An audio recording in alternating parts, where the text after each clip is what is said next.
আমার খুব শখ, একটা বড় জ্বালা এই ধানমন্ডি ৩২টা যে ভাঙে এখানে টয়লেট বা খেলার মাঠ তৈরি করা খুব শখ।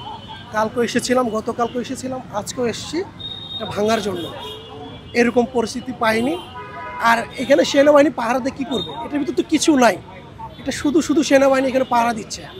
এটা হলো ফ্যাসিস্ট সরকারের আতর ঘর। এই আতর ঘরটা ভাঙতে পারলে পুরো বাংলাদেশের থেকে এই আতর ঘর একদম মুছে যাবে। শেখ হাসিনা আজ হোক আর 10 বছর পর হোক, 20 বছর পর হোক, এটার উসিলা দিয়ে আসবে। আমরা চাচ্ছি এটা ভেঙে বাথরুম বা টয়লেট বা কিছু করতে, এখানে খেলার মাঠ তৈরি করতে চাচ্ছি। আমি সারা বাংলাদেশকে মানুষকে বলতে চাই এবং সরকারকেও বলতে চাই এটা যেন ভেঙে একটা টয়লেট করা হোক।